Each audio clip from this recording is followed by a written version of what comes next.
冷漠地说：“那是我家请的保姆，专门负责出钱的。”全场宾客哗然，我的心瞬间碎成了片片。22年的母女情，10年的独自抚养，竟然换来了保姆2个字。我看着台上得意洋洋的前夫和小三，再看看周围异样的眼神，眼泪夺眶而出。但下一秒，我的眼神变得坚毅起来。大家好，开始今天的分享之前，希望你能给人间烟火点个订阅，我将会分享更多优质的内容。我叫陈慧芳，今年45岁，是金贵城一家房地产公司的财务总监。10年前，我做了这辈子最勇敢也最痛苦的决定，和赌鬼丈夫李建国离婚，独自抚养女儿雨桐。那时雨桐只有12岁，正是最需要父母陪伴的年纪。看着她红着眼睛问我爸爸为什么不要我们了的时候，我的心都要碎了。但我知道，跟着一个只会赌博的男人，只会让我们母女俩越陷越深。离婚后，李建国净身出户，我独自承担起抚养女儿的责任。为了给雨桐一个好的生活环境，我拼命工作，从一个普通的会计做到了财务总监，每天早出晚归，周末还要加班。但看到女儿的成绩单上一个个优秀，我觉得一切都值得。雨桐从小就很聪明，学习成绩一直名列前茅。我把她送进了城里最好的中学，又供她考上了省城的大学。为了让她能够专心学习，我从来不让她为钱的事情操心，学费、生活费、买衣服、买化妆品，只要她开口，我从来没有拒绝过。4年大学下来，我前前后后花了差不多20万。对于一个单身母亲来说，这笔钱并不少，但我心甘情愿。我想着，等女儿毕业工作了，我们母女俩就能过上更好的日子了。可我万万没想到，就在雨桐大学即将毕业的时候，她的父亲李建国居然又出现了，而且他还带来了一个女人，王美娟。第一次见到王美娟是在雨桐大3的时候。那天，雨桐突然给我打电话，说他爸爸要带女朋友来看他，让我别去学校了。妈，你就别来了，免得尴尬。雨桐在电话里说道。我当时心里就有些不舒服，但还是同意了。毕竟，不管怎么说，李建国也是雨桐的父亲，他们父女见面，我这个前妻确实不太合适在场。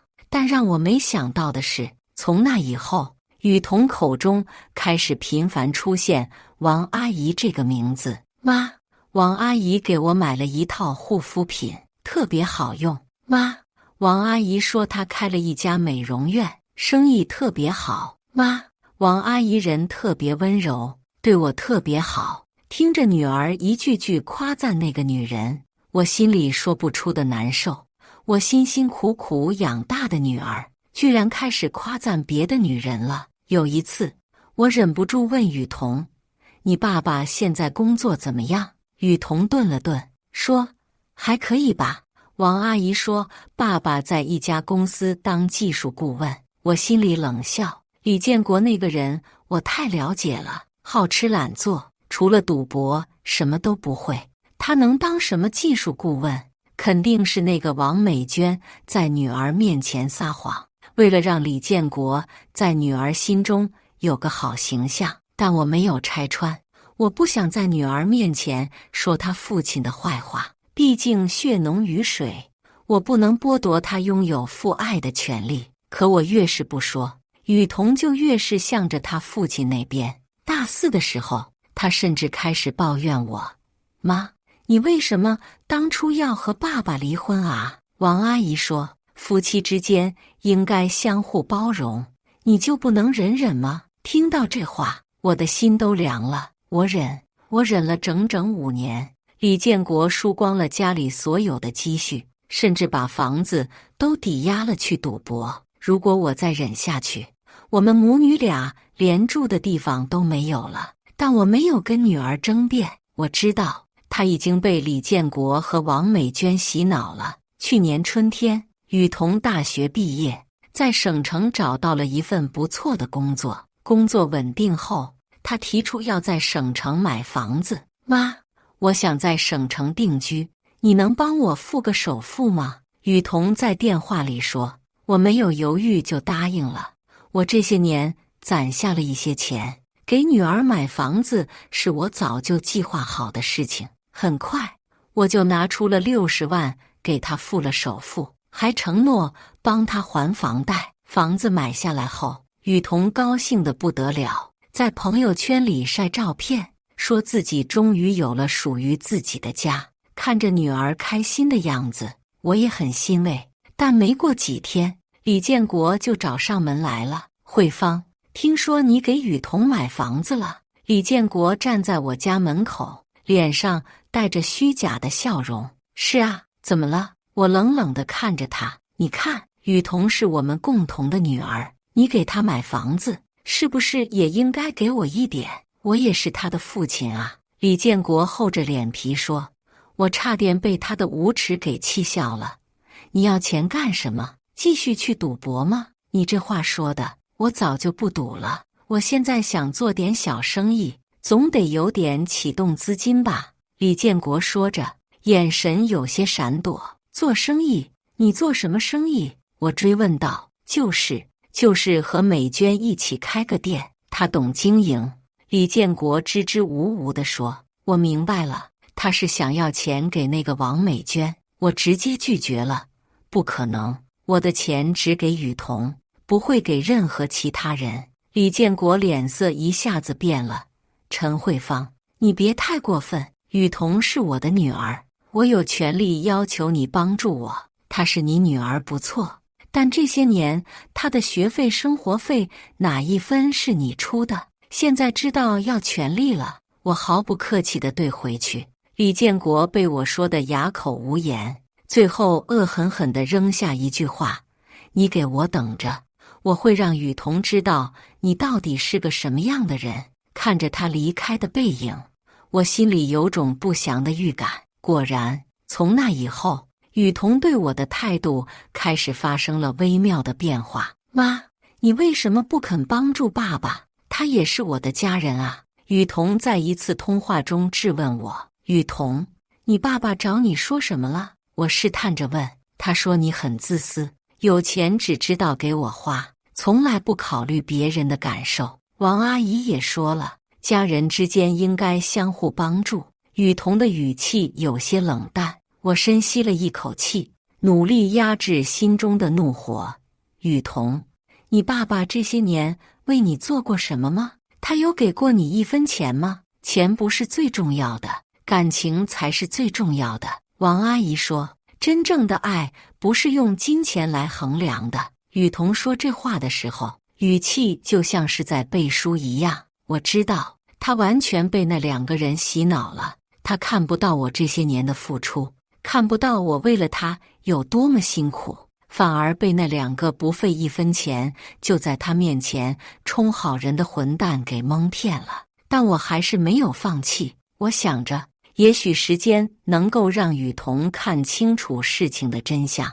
去年夏天，雨桐突然宣布要结婚了，新郎是他的同事张明，一个看起来挺老实的小伙子。我本来应该高兴的，女儿找到了归宿，但雨桐接下来的话让我心凉了半截。妈，我的婚礼你就别参加了，免得和爸爸他们闹得不愉快。什么意思？我不敢相信自己听到的话。就是王阿姨说，婚礼上如果有前妻在场会很尴尬，对新郎家也不好。雨桐的声音越来越小，我的心彻底凉了。我的女儿，我辛辛苦苦养大的女儿，居然要在她的婚礼上把我排除在外。雨桐，我是你的亲生母亲。我几乎是吼出来的。妈，你别激动，你还是会参加的，只是不要以母亲的身份参加。王阿姨说，你可以以朋友的身份来参加。朋友，我的女儿要我以朋友的身份参加她的婚礼。我挂断了电话，一个人在屋里哭了整整一个晚上。尽管心里极度不舒服，但我还是决定参加女儿的婚礼。不管怎么说，这是她人生中最重要的日子，我不能缺席。为了这场婚礼，我又拿出了15万，婚纱、酒店、彩礼，大大小小的费用我全包了。而李建国和王美娟只是象征性的给了几千块钱，却在亲戚朋友面前表现得像是他们出了大头一样。婚礼前一天，雨桐来找我，说要和我谈谈。妈，明天的婚礼，你能不能不要穿得太显眼？雨桐有些扭捏地说。什么意思？我皱着眉头问。就是不要让别人一眼就能看出你很有钱的样子。王阿姨说，这样会让她和爸爸很没面子。我简直不敢相信自己的耳朵，我的女儿居然要求我在她的婚礼上低调一点，为的是不让她的后妈和赌鬼父亲没面子。雨桐，你知道自己在说什么吗？我的声音开始颤抖。妈，你就当是为了我好吗？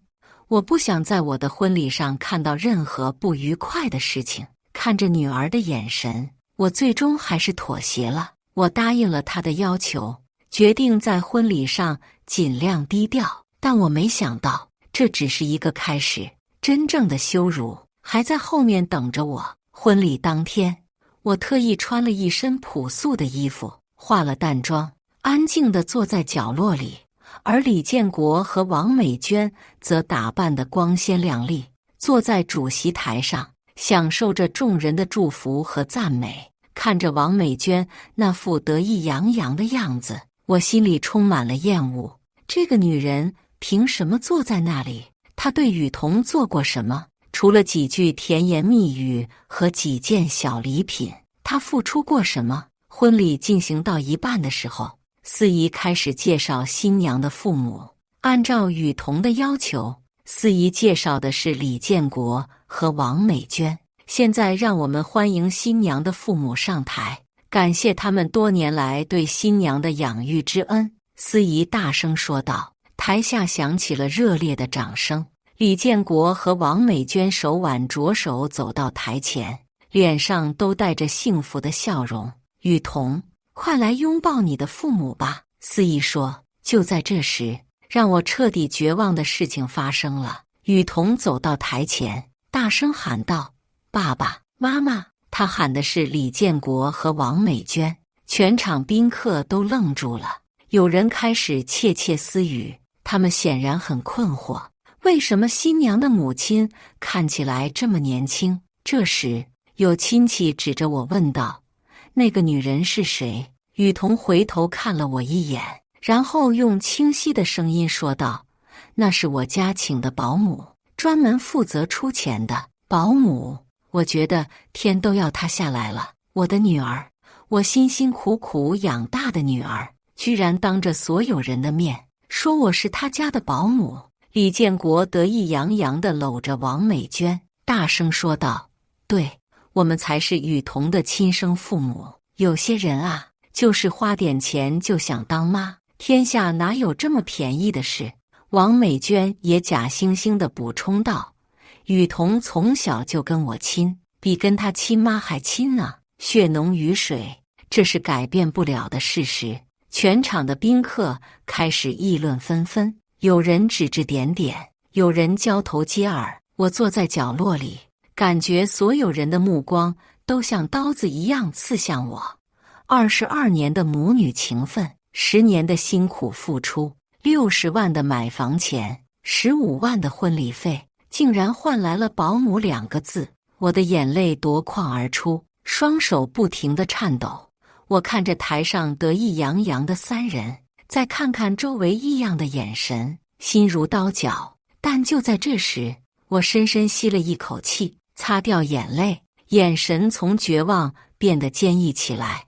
我在心里默默说道：雨桐，既然你们如此无情，就别怪我无意了。想要我当保姆，那就让你们看看失去这个保姆的滋味。我缓缓站起身，向台前走去。整个会场瞬间安静下来，所有人的目光都聚焦在我身上。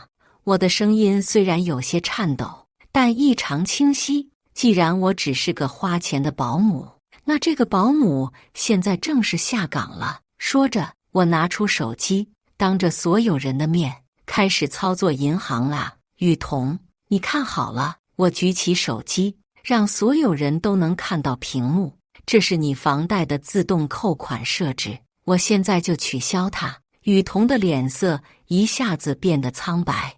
妈，你在干什么？叫什么妈？我不是保姆吗？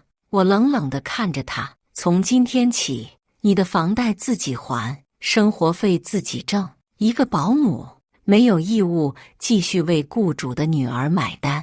台下的宾客开始骚动，有人小声议论，原来那个女人真的是他亲妈啊！那个男的和小三居然这么不要脸，60万买房，15万办婚礼，这哪里是保姆能出得起的钱？李建国看到情况不对，赶紧说道：“慧芳，你别闹了，今天是雨桐的大喜日子。”我转向他，眼神如刀。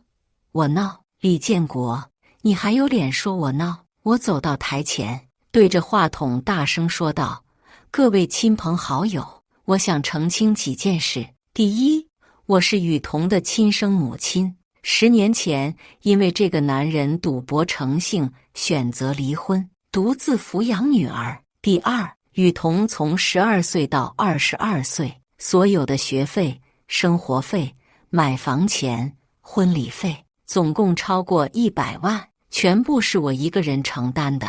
第三，这位李先生和王女士在雨桐成年后的这些年里，总共为他花费不超过1万块钱。台下一片哗然，宾客们开始交头接耳，议论声越来越大。我继续说道：“我不想破坏新人的婚礼，但也不想再忍受无端的羞辱。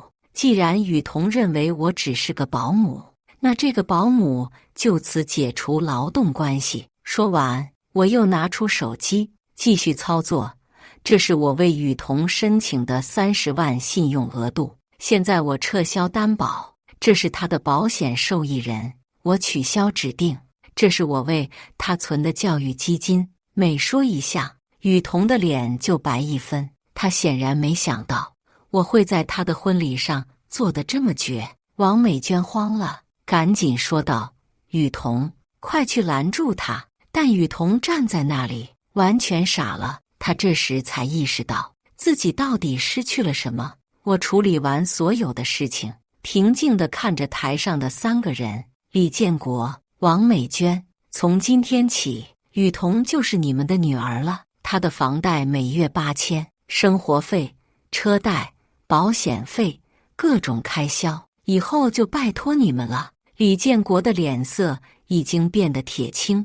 慧芳，你这是在害雨桐，害她？我冷笑道：“我害她什么了？我只是一个保姆，现在辞职不干了而已。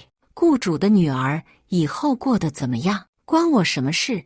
王美娟想要上前拉住我：“慧芳姐，你别这样，雨桐她还小，不懂事，不懂事。”我甩开她的手：“22岁了还不懂事，那就让她在社会上好好学学什么叫懂事吧。”雨桐终于回过神来，眼泪哗哗地流：“妈，我错了，我真的错了，你别这样，现在知道叫妈了。刚才不是说我是保姆吗？我的心已经彻底硬了。雨桐，我给了你22年的母爱，你却选择了一个认识你3年，对你花费不到1万块钱的女人。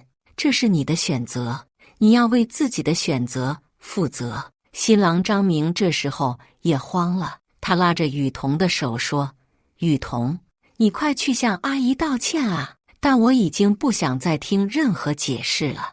我转身向门口走去，走到门口的时候，我回头看了最后一眼。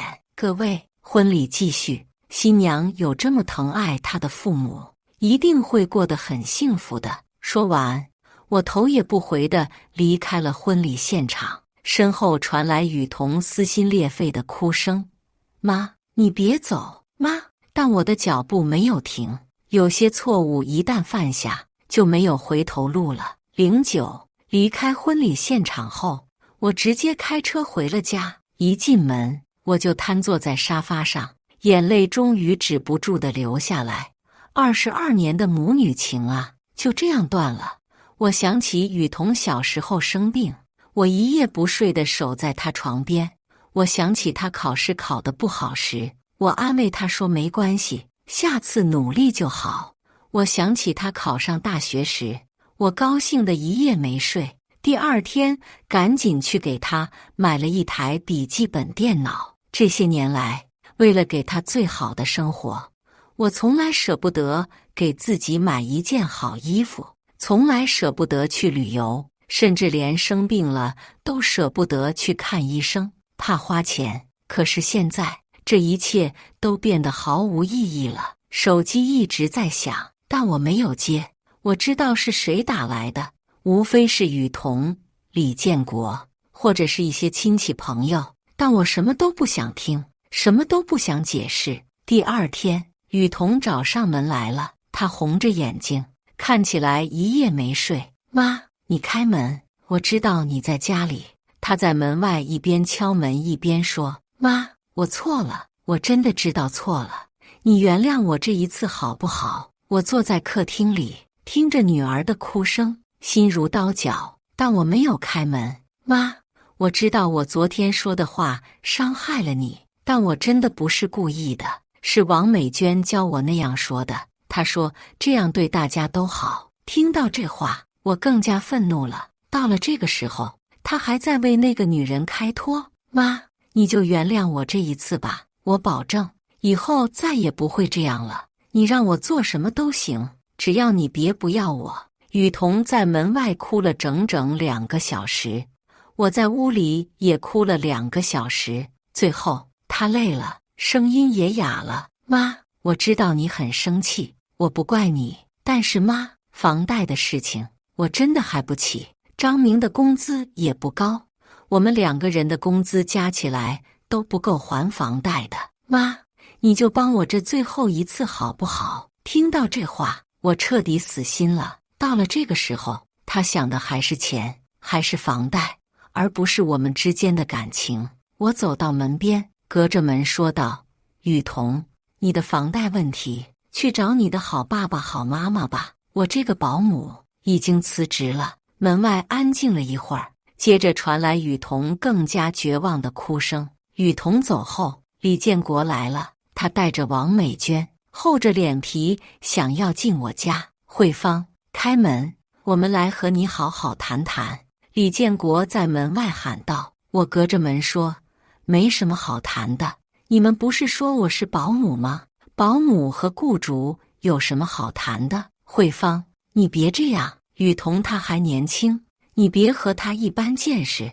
王美娟也在门外说话，语气里带着虚假的关心。年轻，22岁还年轻。我冷笑道：“王美娟，你既然那么疼爱雨桐，那她的房贷你来还吧，每个月8000，你应该还得起吧？”门外安静了一会儿，接着王美娟说道：“慧芳姐，你别开玩笑了，我一个开美容院的，哪有那么多钱？没钱你装什么大尾巴狼？”我毫不客气地说：“在雨桐面前装好人的时候，怎么不说自己没钱？”李建国在门外急了：“慧芳，你到底想怎么样？雨桐是你的亲生女儿，你忍心看着她过不下去吗？”我忍心。李建国，你还好意思说这话？我的声音开始发抖。当年你赌博输光家产的时候，你忍心吗？现在让你承担一点责任，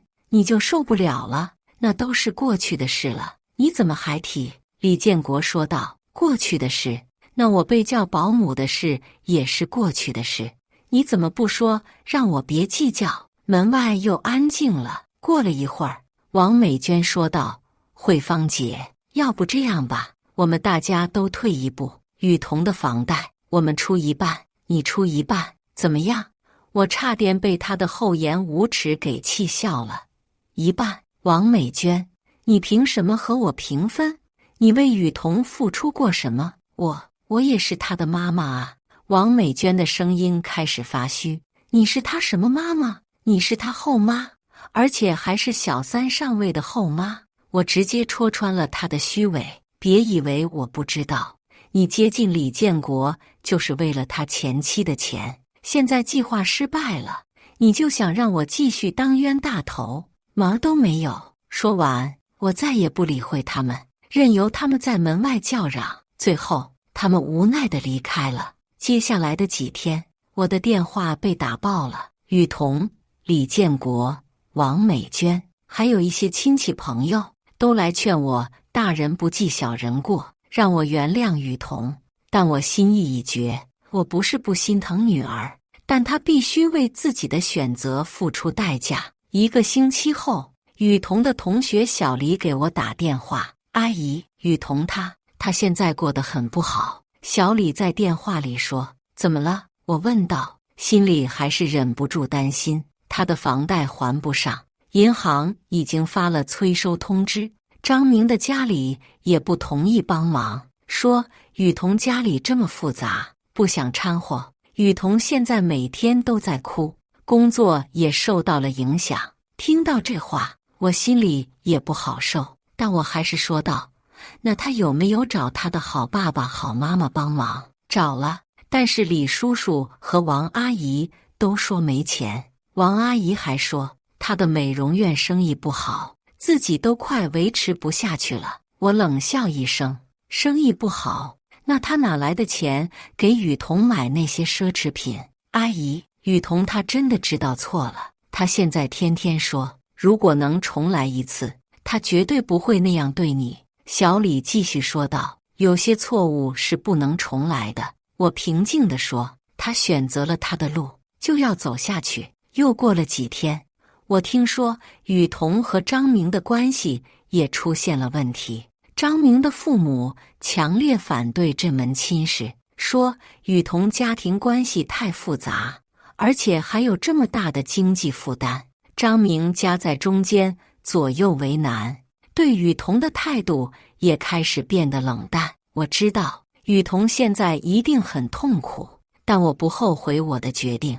有些教训必须要用痛苦来换取。3个月后，我从朋友那里听到了李建国和王美娟的近况。原来，王美娟这个女人比我想象的还要现实。她接近李建国，确实是为了我的钱。现在我和雨桐断绝了关系，她的计划彻底失败了，于是立刻变了脸，不但不愿意承担雨桐的任何费用，还要求李建国偿还之前他为他花的钱，什么买衣服、请吃饭、送礼物，他都要李建国还钱。李建国哪有钱还？他这些年一直靠打零工为生，根本没有积蓄。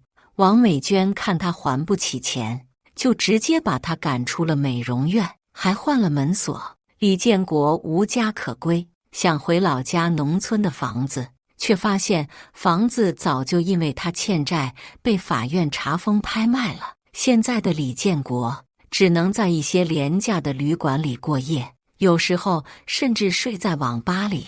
而雨桐的情况也越来越糟糕。房贷断供后，银行开始走法律程序。张明的父母坚决反对这门亲事，最终张明也承受不住压力，提出了分手。失去了丈夫，失去了房子，也失去了母亲，雨桐彻底崩溃了。她辞了工作，也搬离了省城，据说回到了县城，在一家小公司做着微薄的工作。听到这些消息，我心里五味杂陈。我心疼女儿，但我不后悔自己的决定。有一天晚上，我做了一个梦，梦里雨桐还是小时候的样子，扎着小辫子，穿着花裙子，甜甜的叫我妈妈。我醒来的时候，发现枕头湿了一片。但是第2天早上，当我想起婚礼上那句专门负责出钱的保姆时，我的心又硬了起来。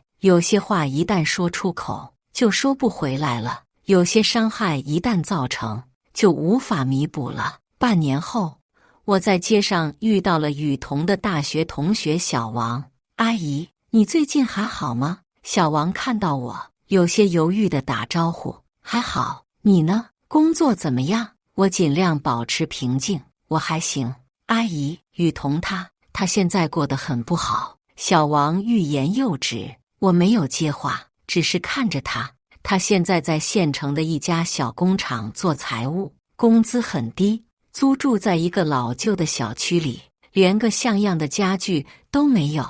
小王说着，眼圈都红了。阿姨，雨桐他真的知道错了。他经常和我们说，如果时光能倒流，他绝对不会选择背叛你。听到这话，我的心里也不好受，但我还是保持着冷静。他现在这样，是他自己选择的结果。可是阿姨，她毕竟是你的女儿啊，血浓于水，你们母女之间没有化解不了的仇恨吧？小王说。血浓于水，我苦笑了一声。小王，你知道吗？在雨桐的婚礼上，他亲口说我是他家的保姆。血浓于水这句话，你应该去对他说。小王愣住了，显然他没想到事情会这么严重。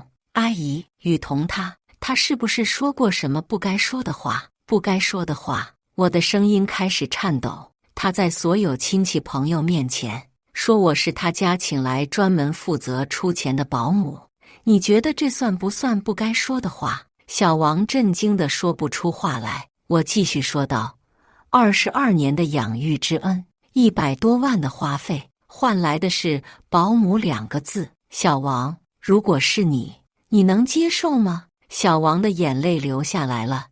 阿姨，我不知道雨桐会说出这样的话，他怎么能这样？所以他现在的处境都是他自己造成的。我平静地说，我已经尽了一个母亲应尽的责任，剩下的路他要自己走。说完，我转身离开了，身后传来小王的抽泣声。1年后，我听说李建国生病住院了，没有钱治病，只能在县医院的走廊里躺着。雨桐去看过他，但他自己都自顾不暇，根本没钱给父亲治病。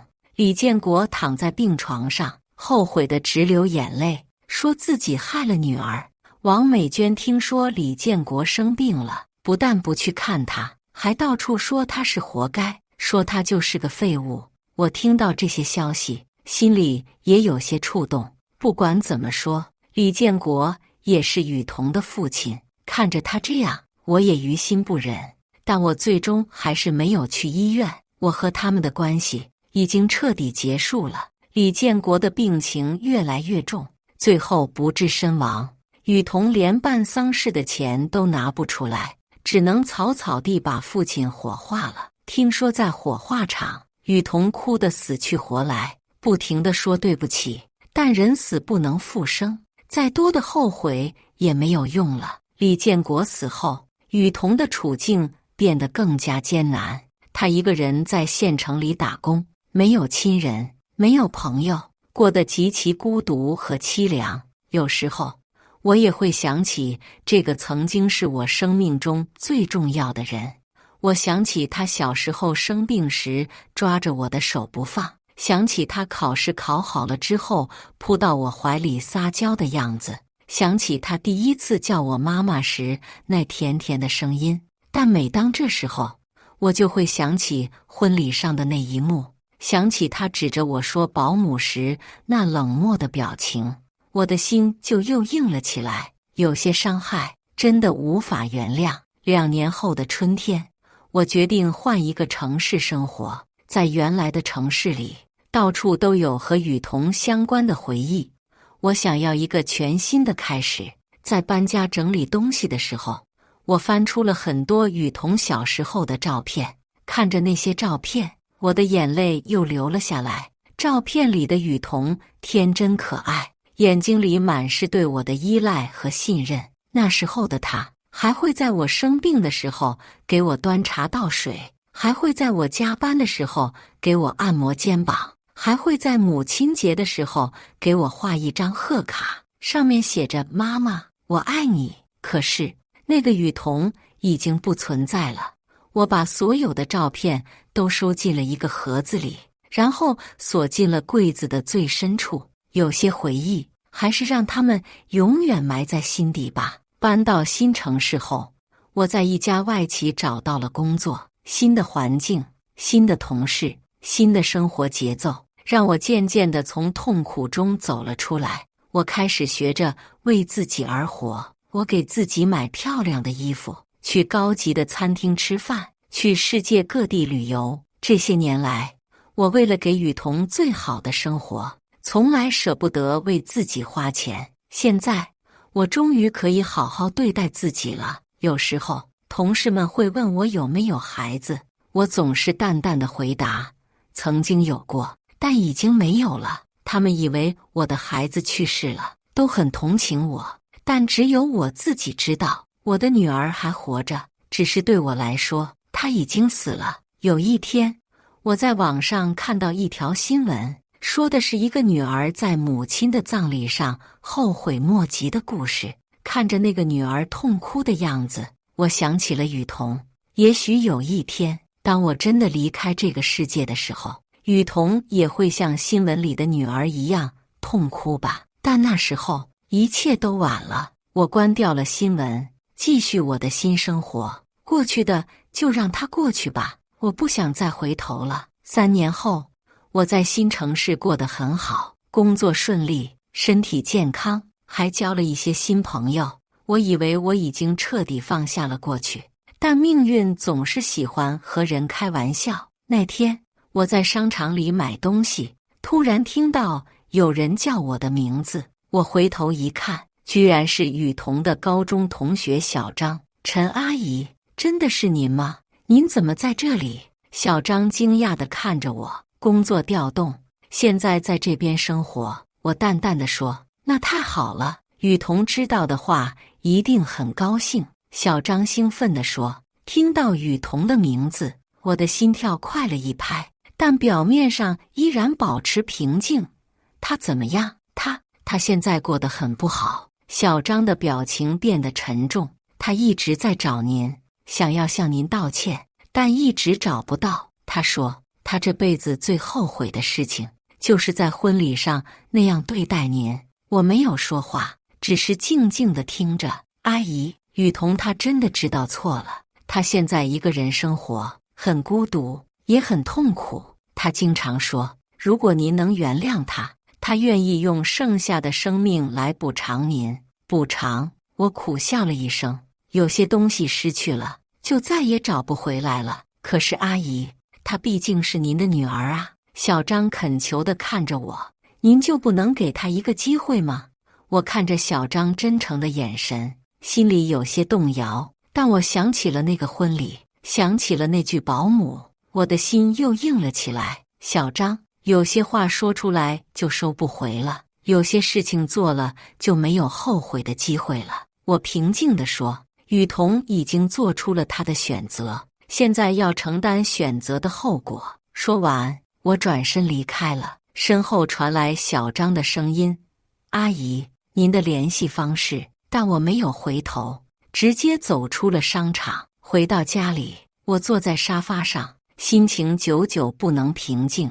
雨桐的面容在我脑海里挥之不去，那个曾经甜甜叫我妈妈的小女孩，和那个在婚礼上冷漠的叫我保姆的年轻女人重叠在一起，让我痛苦不已。也许我应该给她一个机会，但下一秒我就摇了摇头。不，我不能心软。有些原则是不能破的，有些底线是不能退的。如果我原谅了她，那么我这3年来的坚持就毫无意义了。那天晚上，我失眠了。我躺在床上，想起了雨桐从小到大的点点滴滴。我想起了我们一起度过的那些美好时光，也想起了那个让我心碎的婚礼。最终，我还是选择了遗忘。有些痛苦只能靠时间来治愈。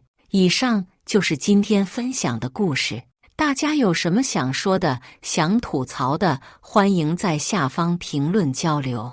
也更希望能给人间烟火点个订阅，我将会分享更多优质的故事内容。